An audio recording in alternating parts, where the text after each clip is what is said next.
without even planting them, just throwing them off the cliff and they're all growing. All right, welcome to Garden K.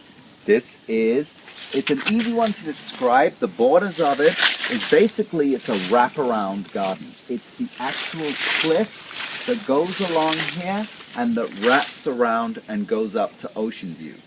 So what I'll do is I'll explain a few of the plants here. The first one is the mango. Right here, we get a mango tree.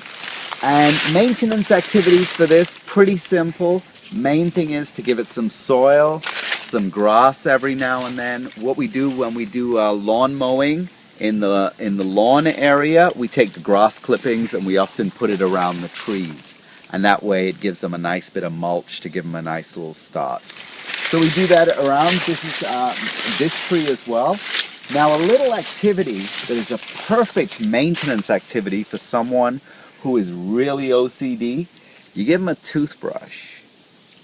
You show them the tree where this moss is, and especially on days when it's a damp day, they can sit under the tree and brush with a toothbrush this moss off. And you see how I'm doing it just with my finger? And what that does is it allows the tree to breathe a bit better. We live in a rainforest, so moss grows on everything after a while. Because it's a cliff, we've planted trees here because it really doesn't make sense to plant anything else. Also, what the trees do is a double process, is if we ever do get a landslide from here, where rocks fall down or an earthquake and there's a rock falling down and heading straight towards Ohana Kahuna, we have trees. And we also try to keep this rock wall a bit higher as well, so that if stuff does fall, it falls and it stops here. So along here, this is an area as well. Because of the landslides, this is a good area to harvest black cinder. By harvesting the soil and rocks here and using it in other places, we also help to protect the house as well. And it's the cinder here is really good quality black cinder. So it's really good to use in places that we need it. So moving right along the slope, on the top side, you'll see of the cliff, there's Mexican sunflowers. Gorgeous plants, they smell good, girls love to put them in their hair, they look really great. Fantastic ground cover in places where you want to cover a big mass of land and it look pretty. The problem is they're very anarchistic plants. They will grow 15 feet horizontally. Eventually in 6 months to a year, these sunflowers are going to grow so high they're going to be covering over the Ohana Kahuna cabin. So what we want to do is every 6 months or so, we cut them back. And that's a simple one. We simply cut them back and we actually take the sunflowers, we take all that extra mass, we bring it right over here and we dump it over here.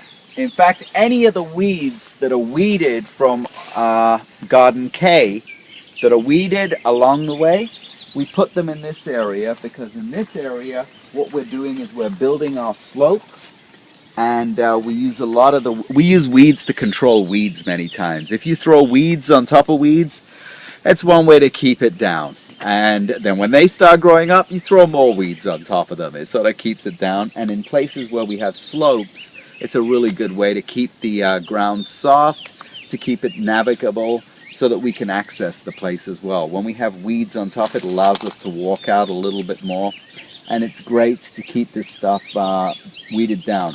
As you can see from the last round of Mexican sunflowers, we threw all those off the cliff without even planting them, just throwing them off the cliff, and they're all growing.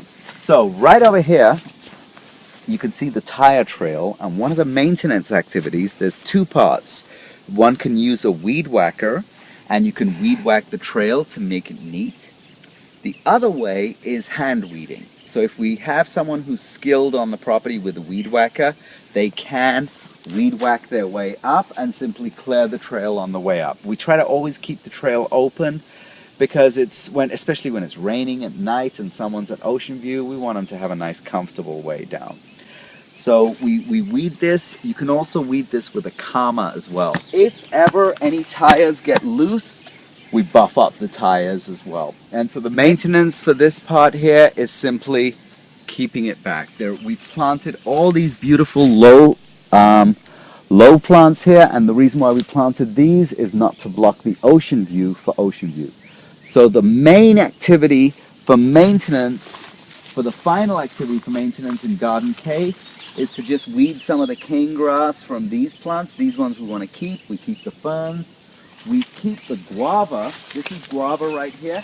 And the reason why we keep the guava is because it sends down a long taproot. So they're actually really good and stable. So if I'm weeding and I'm falling off the hill, I want to hold on to a guava, because that's going to be the one that saves my life. You know, I would not hold on to a Malokia, because that will not save your life.